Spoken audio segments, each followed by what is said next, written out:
ثانی انا اجتماع اجزاء الجسم لیسا لذاته و الا لما قبل الافتراق۔ بتایا تھا نا مشائخ کے یہاں جزء الذی لا یتجزا کو ثابت کرنے کے دو مشہور طریقے ہیں۔ پہلا طریقہ تو یہ بتایا کہ اگر ہر جسم غیر متناہی تقسیم کو قبول کرے تو پھر ہر ایک کے اندر غیر متناہی اجزاء ہو جائیں گے۔ تو ایسی صورت میں ایک رائے کے دانے میں بھی غیر متناہی اجزاء اور پہاڑ میں بھی غیر متناہی اجزاء، تو پھر رائے اور پہاڑ کا برابر ہونا لازم آئے گا، جبکہ یہ بات بالکل واقع کے خلاف ہے۔ اس لیے جزء الذی لا یتجزا کو ثابت ماننا پڑے گا، ہر جسم کے لیے غیر متناہی تقسیم کا قول نہیں کر سکتے ہیں۔ دوسرا طریقہ یہ ہے کہ کسی بھی جسم کے اندر جو اجزاء ہوتے ہیں، یہ ڈیسک ہے یا ایک کپ ہے، ٹکڑا کریں گے تو اجزاء ہوتے ہیں نا ان کے، تو ان کے اندر جو اجزاء جمع ہیں یہ بالذات جمع ہے یا کسی اور وجہ سے جمع ہے۔ اگر بالذات جمع مان لے تو پھر اس کی تقسیم ناممکن ہو جائے گی۔ کیا ہو جائے گی؟ ہاں، یعنی جسم ہونے کی وجہ سے اگر سارے اجزاء جمع ہیں وہ، یا اجزاء ہونے کے اعتبار سے مجتمع ہیں، تو پھر ان کی تفریق کر نہیں سکتے، چونکہ ان کی ذات اب بھی باقی ہے۔ ان کی ذات ہی کی وجہ سے اگر یہ اجتماع ہے تو علت جب تک رہے گی معلول تب تک رہے گا، علت جب تک رہے گی معلول رہے گا۔ اگر جسم کی ذات ہی یا اجزاء کی ذات ہی اجتماع کی علت ہو تو پھر تقسیم ہو ہی نہیں سکتی ہے۔ اس لیے ماننا پڑے گا کہ کسی بھی جسم میں جو اجزاء جمع ہے اس کی ذات کی وجہ سے نہیں، ذات علت وہاں نہیں ہے۔ سمجھ گئے؟ تو اب سنو، کوئی بھی جسم ہے، کوئی بھی جسم، اس کے بارے میں یہ سوال پیدا ہوتا ہے، کیا اللہ تعالیٰ اس بات پر قادر ہے کہ اس کے ایسے اجزاء بنا دے تقسیم کر کے کہ ان اجزاء کی تقسیم نہ ہو سکے؟ دھیان سے سنو، ہر جسم قابل تقسیم ہے، ہر جسم قابل تقسیم، یہ کہہ رہے ہیں نا، ان کے اندر جو اجزاء ہے بالذات جمع نہیں ہے، اگر ذات ہی علت ہو تو پھر تقسیم کو قبول نہیں کرتا وہ۔ تو جو بھی جسم ہے قابل تقسیم مان رہے ہیں آپ، تو یہ بتاؤ کیا اللہ تعالیٰ اس بات پر قادر ہے کہ اس کے ایسے اجزاء پیدا کر دے، یعنی اس کی تقسیم ایسے اجزاء کی طرف کر دے جن اجزاء کی پھر تقسیم نہ ہو سکے؟ اللہ تعالیٰ اس بات پر قادر ہے کہ نہیں؟ اگر کہو کہ اس بات پر قادر ہے تو ظاہر ہے کہ تقسیم کے بعد جو اجزاء پیدا ہوئے، آپ کہہ رہے ہو کہ ایسی اجزاء پر قادر ہے کہ جن اجزاء کی اب تقسیم نہ ہو سکے، تو پھر وہ اجزاء تو جزء الذی لا یتجزا ہی تو ہوا، جزء الذی لا یتجزا ہوا کہ نہیں ہوا؟ اب وہ اجزاء جن کی اب تقسیم نہیں ہو سکتی ہے، جن کی تقسیم یہی نہ مانا، یعنی اللہ تعالیٰ اس بات پر قادر ہے کہ اس کاغذ کی تقسیم کر کے اس کے ایسے ٹکڑے بنا دے جن ٹکڑوں کی اب تقسیم نہیں ہو سکتی ہے۔ یہ اللہ تعالیٰ اس بات پر قادر ہے کہ نہیں ہے؟ قادر ہے، قادر ہے نا؟ تو اب مان لو کہ اس کے 10,000 اجزاء بنے ایسے کہ جن اجزاء کی اب تقسیم نہیں ہو سکتی، چونکہ اللہ اس بات پر قادر ہے، تو مان لو کہ ایسے اجزاء بن گئے جن کی تقسیم نہیں ہو سکتی ہے۔ اب انہی میں سے ایک جز لیا، ان 10,000 میں سے ایک جز یہ، ان کی تقسیم نہیں ہو سکتی، یہ نہ ہے، ان کی تقسیم یہ نہ کہا گیا۔ اب اس کے بارے میں کہیں گے کہ اللہ تعالیٰ اس کی تقسیم کر سکتا ہے کہ نہیں؟ اب اس کی تقسیم کر سکتا ہے، یعنی اس کی تقسیم اللہ تعالیٰ اس بات پر قادر ہے کہ ایسے اجزاء بنا دے جن اجزاء کی تقسیم نہیں ہو سکتی ہے۔ مان لیا ویسے اجزاء، انہی اجزاء میں سے ایک جز یہ ہے جن کی تقسیم نہیں ہو سکتی۔ اب اس کے بارے میں ہم سوال کریں گے کہ اللہ تعالیٰ اس کی تقسیم کر سکتا ہے کہ نہیں؟ اگر کہو کہ کر سکتا ہے تو آپ تو پہلے کہہ رہے تھے کہ اللہ تعالیٰ نے ایسا جز بنایا جس کی تقسیم ہو ہی نہیں سکتی ہے، تو پھر یہ تقسیم کیسے ہوگی؟ ادھر تو فرض کیے تھے نا کہ اس کی تقسیم اور ہو ہی نہیں سکتی ہے۔ تو خلاف مفروض لازم آئے گا، یعنی جو معنی تھے اس کے خلاف لازم آئے گا۔ اور اگر کہو گے کہ نہیں اس کی تقسیم نہیں ہو سکتی ہے تو یہ تو جزء الذی لا یتجزا ہوا، یہ تو جزء الذی، تو جزء الذی لا یتجزا بہرحال ثابت ہے۔ یہ دوسری دلیل ہے جو مشہور ہے کہ کسی بھی جسم کی تقسیم ہوگی تو یہ مانو کہ اللہ تعالیٰ اس بات پر قادر ہے کہ نہیں کہ اس کے ایسے اجزاء بنائے جن اجزاء کی تقسیم نہیں ہو سکتی ہے۔ اگر قادر ہے ٹھیک ہے، مان لو کہ تقسیم کر دی اللہ نے اور اس کے اجزاء ایسے بن گئے جس کی تقسیم نہیں ہو سکتی ہے، مثلا یہ اس کی تقسیم، یہ نہ مانا اب ممکن ہے کہ نہیں اس کی تقسیم۔ اگر کہو گے کہ پھر ممکن ہے تو مانا تو تھا کہ ممکن نہیں ہے، مانا کیا تھا؟ تو اب ممکن کہنا تو اس جو مانے تو اس کے خلاف لازم آئے گا، خلاف مفروض باطل ہے، خلاف مفروض تو ماننا پڑے گا کہ ممکن نہیں ہے۔ کیا ماننا پڑے گا؟ تو جب اس کی تقسیم ہی ممکن نہیں تو یہی تو جزء الذی لا یتجزا ہوا، تو جزء الذی لا یتجزا ثابت تو ہے۔ دیکھ الثانی، دوسری دلیل یہ ہے کہ انا اجتماع اجزاء الجسم لیس لذاتہ، کہ جسم کے اجزاء کا جمع ہونا یہ بذات نہیں ہے، جسم کے ذات کی وجہ سے نہیں ہے۔ اگر جسم کے ذات کی وجہ سے ہو تو پھر تقسیم نہیں ہوگا، چونکہ علت وہی ہے، علت ہوتے ہوئے معلول کی نفی نہیں ہو سکتی۔ اگر وَإِلَّا لَمَا قَبِلَ الْإِفْتِرَاقِ، اگر ذات کی وجہ سے ہو تو پھر وہ جسم افتراق کو قبول نہیں کرے گا۔ تو فاللہ تعالیٰ قادر علی ان یخلق فیہ الافتراق الی الجزء الذی لا یتجزا، تو یہ عقیدہ تو ہے نا کہ اللہ تعالیٰ قادر ہے جس جسم میں اجزاء جمع ہے جسم کی ذات کی وجہ سے نہیں، ورنہ تقسیم کو قبول نہیں کرتا، تو وہ جسم کے لیے اللہ اس بات پر قادر ہے کہ اس کے ایسے اجزاء بنا دے جن کی تقسیم، فاللہ تعالیٰ قادر، اللہ تعالیٰ قادر ہے علی اس بات پر، ان یخلق فیہ الافتراق الی الجزء الذی لا یتجزا، کہ اس میں تقسیم پیدا کر دے ایسے جز کی طرف جو جز قابل تقسیم نہیں ہے۔ یہ قادر ہے نا اس پر، یہ تو ماننا ہی پڑے گا۔ جو جھوٹ پر قادر مانتے ہیں لوگ تو اس پر قادر نہیں مانیں گے؟ ہاں، تو اب وہ جو جس کی طرف اللہ نے تقسیم کی اور وہ قابل تقسیم نہیں ہے، اس کے بارے میں ہم کہتے ہیں اس کی تقسیم ہو سکتی ہے کہ نہیں۔ اگر کہو کہ ہو سکتی ہے تو ارے ابھی تو کہا تھا کہ ہو نہیں سکتی، اس کی اللہ نے ایسا جز بنایا ہے جس کی تقسیم نہیں ہو سکتی ہے، تو پھر کیسے کہہ رہے ہو کہ ہاں ہو سکتی ہے؟ خلاف مفروض نہیں ہوگا، اور خلاف مفروض باطل ہے۔ تو اب سنو، لِأَنَّ الْجُزْءَ الَّذِي، اس لیے کہ وہ جز جس میں ہمارا جھگڑا ہے وہی جز جس کو اللہ تعالیٰ نے اس لائق بنا دیا کہ آپ تقسیم نہیں، تو ان امکنا افتراقہ، اب اگر اس جز کی بھی تقسیم ممکن ہو، اگر اس کی جز اس کی تقسیم ممکن مانے، اس لیے کہ بھئی اگر اس پر اللہ کی قدرت نہیں مانو گے تو پھر اللہ تعالیٰ کا عاجز ہونا لازم آئے گا، تو یہ خلاف مفروض ہوگا۔ کیا ہوگا؟ کہ ان امکنا افتراقہ، اگر اس جز کی بھی تقسیم ممکن ہو جائے تو لزمت قدرت اللہ تعالیٰ علیہ، تو پھر اس پر اللہ کی قدرت ماننی پڑے گی کہ اللہ اس کی بھی تقسیم پر قادر ہے، اب جبکہ اللہ نے بنایا تھا ایسا کہ اس کی تقسیم ہو ہی نہیں سکتی، ممکن ہی نہیں ہے، دفع للعز، عز کو دفع کرنے کے لیے۔ تو اگر ممکن مانو گے اور یہ کہو گے کہ اللہ اس جز کی بھی تقسیم پر قادر ہے، تو آگے تو آپ نے تسلیم کیا تھا کہ اب اس کی تقسیم ہو ہی نہیں سکتی ہے، تو خلاف مفروض ہوگا، یہ باطل ہے۔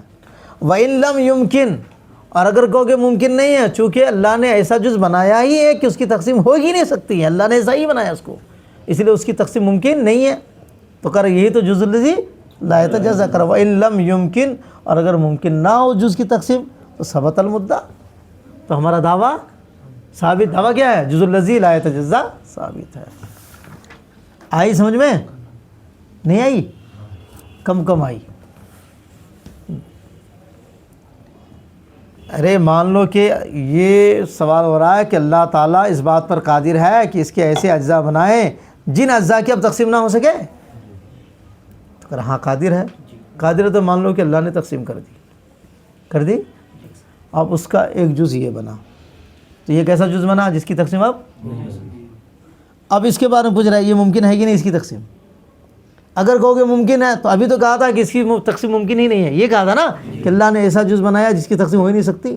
پھر اگر ممکن کہو گے تو مانا تھا ممکن نہیں ہے، اب کرے ممکن، تو اس کے خلاف ہوا کہ نہیں ہوا؟ یہ خلاف مفروض ہے، یہ باطل ہوتا ہے. تو لہٰذا لاچار ہو کے یہ کہنا پڑے گا نہیں اب اس کی تقسیم نہیں ہو سکتی ہے، چونکہ اللہ نے ایسا بنایا ہی نہیں، اس کو تقسیم کے لائق بنایا ہی نہیں، اس لیے تقسیم نہیں ہو سکتی ہے. کہ تقسیم نہیں ہو سکتی ہے، یہی تو جز الذی لا یتجزا ہوا، تو دعویٰ ثابت ہو گیا، دعویٰ ثابت ہو گیا. مگر حضرت شارح علیہ الرحمہ فرماتے ہیں یہ ساری دلیلیں کمزور ہے. وہ جو سطح حقیقی میں قرا رکھنے والی دلیل، یا رائے کے دانہ پہاڑ کے برابر والی دلیل، یا یہ والی دلیل، کہ یہ تینوں کی تینوں کمزور ہے. کیا ہے؟ کمزور. دیکھو کرول کلو ضعیف، یہ ساری دلیلیں کمزور ہیں. اب ہر ایک کی کمزوری وہ دکھا رہے ہیں، خالی کمزور کہہ نہیں رہے ہیں بلکہ اس کو دلیل سے وہ بتا بھی. سنیے، پہلی بات دلیل کیا تھی؟ قرا والی نا، جس میں قروی کو ایک سطح حقیقی پر رکھیں گے تو اس جسم قروی کا جو نقطہ ہے وہ اس سطح کے ایک حصے سے ملے گا، ایک جز سے، اور وہ جز قابل تقسیم نہیں ہے. کیوں؟ اس لیے کہ جو نقطہ ہے وہ قابل تقسیم نہیں ہے، تو وہ جتنے حصے سے ملے گا وہ بھی تو اتنا ہی ہوگا، وہ بھی اتنا ہوگا نا، تو وہ بھی قابل تقسیم نہیں ہوگا. اگر وہ جز قابل تقسیم ہو تو نقطہ بھی قابل تقسیم ہو جائے گا، جبکہ یہ سب مانتے ہیں کہ نقطہ قابل تقسیم، اس میں کوئی بود ہوتا ہی نہیں ہے، نہ طول ہوتا ہے، نہ عرض، نہ عمق. اور تقسیم کے لیے یہ بود چاہیے، تقسیم کے لیے ہاں تینوں طرح سے تقسیم کے لیے 3 بود چاہیے، 2 طرف سے 2 بود چاہیے، ایک طرف سے کے لیے 1 بود چاہیے، بود چاہیے، اس کے بغیر تقسیم. تو اب مان لیجئے کہ یہ سطح حقیقی میں یہ ملا تو اس کا نقطہ اس سطح سے ٹکرائے گا، تو اس سطح سے جو ٹکرائے گا جس حصے سے، وہ کتنا بڑا حصہ ہوگا؟ اسی کے برابر ہوگا نا. جب آپ کی انگلی یہاں جو لگے گی تو کاغذ کے اتنے حصے سے نا انگلی ٹچ ہوگی جتنی انگلی چوڑی ہے، کہ انگلی ہے آدھی انچ اور ٹچ کرے گا 6 انچ کے برابر، ایسا ہو گیا. تو نقطہ قابل تقسیم نہیں ہے، وہ جتنا چھوٹا ہے سطح کے اتنے ہی حصے سے جو وہ ٹچ ہوگا تو وہ حصہ کتنا ہوگا؟ تو کرا نقطہ قابل تقسیم نہیں ہے تو وہ حصہ بھی قابل تقسیم نہیں ہوگا. تو دیکھو ایک ایسے جز کا حصول وجود پایا گیا جو قابل تقسیم نہیں ہے. یہی دلیل دی گئی تھی نا. اب سنو، کرا یہ کمزور ہے. کیا ہے؟ کمزور ہے. کیوں کمزور مان رہے ہیں؟ اس لیے کہ وہ جز قابل تقسیم نہیں ہے. اگر قابل تقسیم مان لیں گے تو کیا ہو جائے گا؟ کہہ رہے اس کو قابل تقسیم مانو گے تو اتنا برابر تو نقطہ بھی ہے، تو نقطہ بھی قابل تقسیم ہو جائے گا. تو اس سطح کے حصہ سے جس سے وہ نقطہ ٹچ ہوا ہے اس کو قابل تقسیم، وہ محل ہے نا، وہ اس کو قابل تقسیم ماننے سے نقطہ کو قابل تقسیم ماننا لازم آئے گا. تو کرے یہی بات آپ کی صحیح نہیں ہے. یہی بات، یہ بات کب صحیح ہوتی؟ سنو، ایک جو حال ہوتا ہے اور دوسرا محل ہوتا ہے. جیسے اس گلاس میں آپ پانی رکھو گے نا، پانی حال، یہ گلاس محل. حال اور محل کا جب اتصال ہوتا ہے اس کو حلول کہتے ہیں. حال اور محل کا جو اتصال ہوتا ہے اس کو کیا کہتے ہیں؟ حلول کہتے ہیں. حلول 2 طرح کے ہیں، ایک حلول سریانی، کوئی سریانی بولتے ہیں اس کو، ہے سریانی لفظ، اور ایک حلول تریانی. حلول سریانی کیا ہے؟ اس کو عقلاء لوگ تھوڑا گاڑھا کر کے بیان کرتے ہیں. حلول سریانی کا مطلب یہ ہوتا ہے کہ حال کی طرف اشارہ کرنا وہی محل کی طرف اشارہ ہے، محل کی طرف اشارہ کرنا بعینی حال کی طرف اشارہ کرنا ہے. یہ وہ کہتے ہیں. اس کو اور واضح انداز میں یوں کہا جائے کہ حال محل میں بالکل گھلے ہوئے ہوں. کیا ہو؟ ہاں، جیسے دودھ کا کلر پورے دودھ کے ساتھ ملا ہوا ہے نا, دودھ کا کلر, یہ ہے حلول سریانی. حلول, اب یہ کہو کہ یہ دودھ, تو اس کی سفیدی کی طرف بھی اشارہ ہو گیا. اگر کہو یہ سفیدی تو دودھ کی طرف بھی اشارہ ہو گیا. یعنی حال کی طرف اشارہ کرنا محل ہی کی طرف اشارہ کرنا, محل کی طرف اشارہ کرنا حال کی طرف. حلول سریانی میں یہ ہوتا ہے کہ محل کی تقسیم ہوگی تو حال کی بھی ہوگی. محل کی ہوگی تو یعنی دودھ کی تقسیم کرو گے, دودھ 2 حصوں میں بٹے گا تو سفیدی بھی 2 حصوں میں. ہاں, ادھر والے دودھ کی سفیدی ادھر, ادھر والے دودھ کی سفیدی ادھر. محل کی تقسیم سے حال کی تقسیم ہوتی ہے حلول سریانی میں. ایک ہے حلول تریانی. حلول تریانی کا مطلب یہ ہوتا ہے کہ حال محل کے کنارے پر رہے. حال کہاں رہے؟ محل کے کنارے پر. جیسے یہ گلاس ہے, اس کے اوپر یہ ڈبہ رکھ دیا, یہ اس گلاس کے ایک کنارے اوپر ہے, اوپر والے کنارے پر ہے. اس کو کہیں گے, حلول کا معنی ہے ٹچ ہونا, ملنا, متصل ہونا. سمجھ گئے؟ تو اب یہاں یہ ڈبہ گلاس کے اوپر ہے, گلاس بن گیا محل, یہ بن گیا حال, دونوں کا اتصال, اس کو کہتے ہیں حلول. اب پورا گھل ملا نہیں ہے, یہ اس محل کے اوپر والے کنارے پر ہے, تو اس کو کہیں گے حلول تریانی. حلول. اب سنو, حلول سریانی میں تو ایسا ہوگا کہ محل کی تقسیم سے حال کی تقسیم ہو جائے گی, جیسے دودھ کی تقسیم سے سفیدی کی بھی تقسیم ہو جاتی ہیں. لیکن حلول تریانی میں ایسا نہیں ہے. اگر گلاس کی تقسیم کر دیں گے تو یہ ڈبہ کی بھی تقسیم ہو جائے گی, ایسا ہو, ایسا ہے.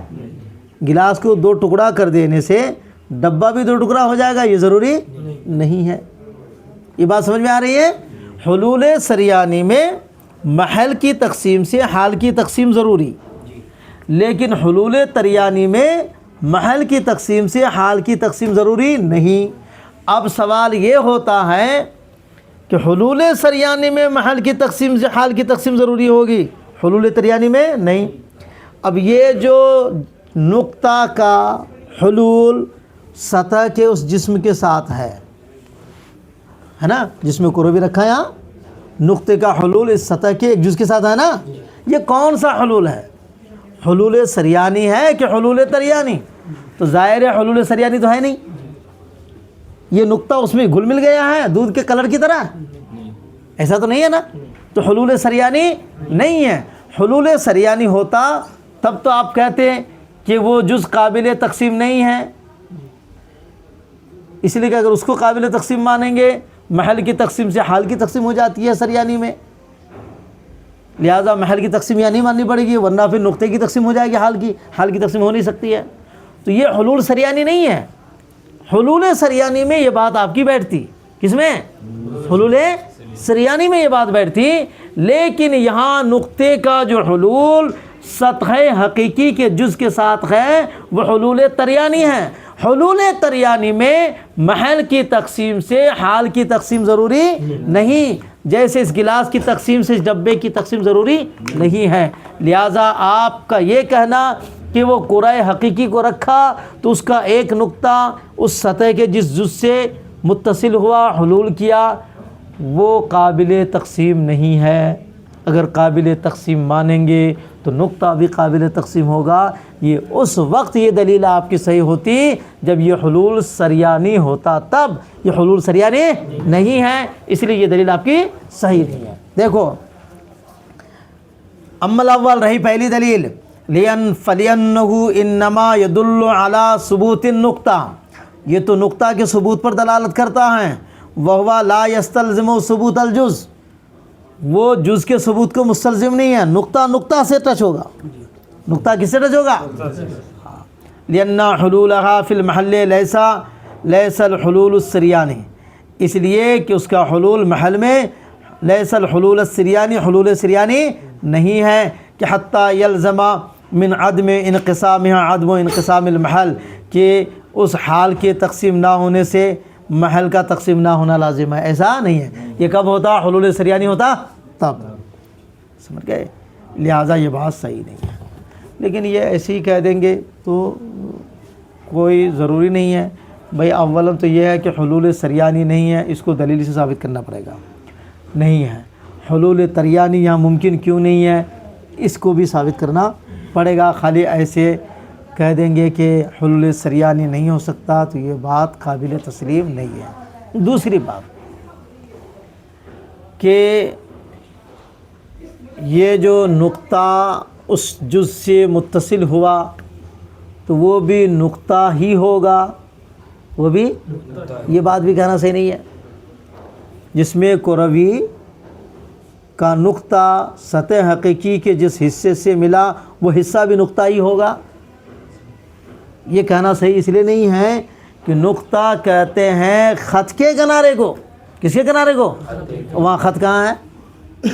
خط ہے وہاں، یہاں خط ہے؟ خط تو کنارے، جسم کے کنارے کو کہتے ہیں، سطح کے کنارے کو۔ اور جسم کروی کو یہاں رکھا، اس جسم کروی کا نقطہ ملا سطح حقیقی کے جز سے، اس جز کو آپ نقطہ کیسے کہیں گے؟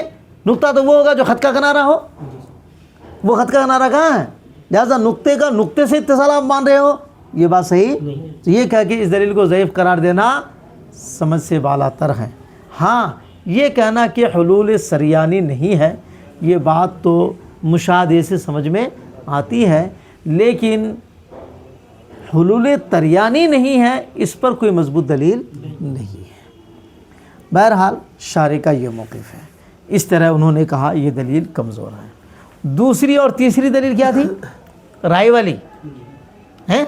مشہور دلیل میں پہلی دلیل کیا تھی کہ اگر ہر جسم کو غیر متناہی تقسیم کے قابل مانیں گے تو ہر جسم میں غیر متناہی اجزاء ہوں گے، ہاں، اور جب اجزاء میں برابر ہوں گے دو جسم تو دونوں کا حجم برابر ہوگا، دونوں کا حجم برابر ہوگا۔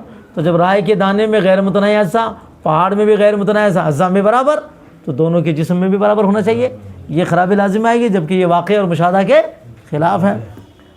کرے یہ دلیل بھی کمزور ہے، یہ دلیل بھی کیوں؟ اس لیے کہ یہ جو فلاسفہ کہتے ہیں کہ ہر جسم قابل تقسیم ہے، یہ کہتے ہیں وہ یہ نہیں کہتے ہیں کہ ہر جسم میں غیر متناہی اجزاء موجود ہے، یہ تھوڑا کہتے ہیں۔ اگر وہ یہ کہتے ہیں کہ رائے کے دانے میں بھی غیر متناہی اجزاء موجود ہے اور پہاڑ میں بھی غیر متناہی اجزاء موجود ہے، تب آپ کی بات یہ بنتی کہ بھئی جب دونوں میں کے اجزاء برابر ہیں تو دونوں برابر ہونا چاہیے، دونوں کا جسم سیم ہونا چاہیے۔ تو وہ یہ نہیں کہتے ہیں نا کہ ہر ایک میں اجزاء غیر متناہی موجود ہے، کیا کہتے ہیں؟ غیر متناہی تقسیم ہو سکتی ہے۔ تو میرے بھائی جب غیر متناہی تقسیم ہو سکتی ہے تو غیر متناہی اجزاء کا امکان دونوں میں ہوا نا، غیر متناہی اجزاء کا امکان دونوں میں ہوا کہ نہیں ہوا؟ تو پھر اس اعتبار سے برابر ہوئے کہ نہیں ہوئے؟ پھر یہ کیسے کہہ رہے ہیں کہ بھائی وہ یہ نہیں کہہ رہے کہ مرکب نہیں؟ ارے مرکب ہے کہ نہیں ہے وہ الگ مسئلہ ہے، لیکن جب یہ کہہ رہے ہیں کہ ہر جسم غیر متناہی تقسیم کا امکان ہر جسم میں، تو پہاڑ میں بھی غیر متناہی اجزاء کا امکان، تو اس میں بھی غیر متناہی اجزاء کا امکان، غیر متناہی اجزاء کا امکان ہونے میں برابر ہوا کہ نہیں ہوا؟ تو اس اعتبار سے برابر نہیں ہو جائیں گے، ہاں یہ تو خرابی چاہیے۔ تو وہ کہہ رہے کہ نہیں بھائی وہ تو نہیں کہہ رہے ہیں کہ ہر میں غیر متناہی اجزاء موجود ہے، یہ کہتے تبھی خرابی لازم آتی، کہے یا نہ کہے امکان کہنے سے برابری ہو جائے گی۔ بہرحال انہوں نے کیا کہا دوسری دلیل کو رد کرتے ہوئے کہ وہ خالی اتنا کہتے ہیں کہ غیر متناہی تقسیم کو قبول کر سکتے ہیں، یہ نہیں کہتے ہیں کہ غیر متناہی اجزاء ہے، یہ کہتے تب دونوں کا برابر ہونا لازم آتا، اور وہ ایسا نہیں کہتے ہیں۔ فَإِنَّ الْفَلَاسِفَةَ لَا يَقُولُونَ، فلاسفہ نہیں کہتے ہیں کہ بِأَنَّ الْجِسْمَ مُتَأَلِّفٌ مِنْ أَجْزَائِهِ بِالْفِعْلِ، کہ جسم جو ہے غیر متناہی اجزاء سے مرکب ہے بالفعل، یہ نہیں کہتے ہیں کہ وہ مرکب ہے اجزاء سے بالفعل اور وہ اجزاء غیر متناہی ہیں، یعنی وہ یہ نہیں کہتے ہیں کہ غیر متناہی اجزاء سے بالفعل ہے، یعنی بالفعل اس کے اندر غیر متناہی اجزاء ہیں، فلاسفہ یہ نہیں کہتے ہیں۔ تو یہ کن کا قول ہے؟ نظام معتزلی کا۔ کیا کہتے ہیں وہ یہ اتنا خالی کہتے ہیں کہ غیر متناہی تقسیم ہو سکتی ہے بس، بل یقولون، بلکہ وہ لوگ کہتے ہیں انہو قابل لانقسامات غیر متناہیۃ، بلکہ وہ غیر متناہی تقسیم کے قابل ہے، ولیسا فیہ اجتماع اجزاء اصلا، اس میں بھی ابھی اجزاء کا اجتماع نہیں ہے. وہ کہتے ہیں کہ ہو سکتے ہیں. ارے بھائی ہو سکتے ہیں تو غیر متناہی اجزاء کے امکان کے اعتبار سے دونوں برابر ہوئے گی نہیں ہوئے. ہاں یہ جو کہہ رہے ہیں کہ اجزاء کے برابری سے اجزاء کی قلت و کثرت کے اعتبار سے جسم کا چھوٹا اور بڑا ہونا ہوتا ہے، تو یہ بات تھوڑی سی جو کمزور ہے. یہ بات تھوڑی سی کمزور ہے. سمجھ گئے؟ کمزور کیسے ہے؟ اس لیے کہ جسم کا چھوٹا اور بڑا ہونا جو ہوتا ہے وہ اجزاء کی تعداد کے حساب سے نہیں ہوتا ہے، وہ ان اجزاء کے حجم کے اعتبار سے ہوتا ہے. کس کے اعتبار سے ہوتا ہے؟ اب اس کی ایک مثال دیکھ لو. آپ ایک جگہ 10 اینٹیں جمع کرو، 10 اینٹ جمع کیا آپ نے، 10 اجزاء ہیں. اور ایک جگہ آپ 10 لڈو جمع کرو. کیا کرو؟ لڈو والی بات سمجھ میں آئے گی، ٹیسٹی ہے نا وہ سمجھ میں آئے گی.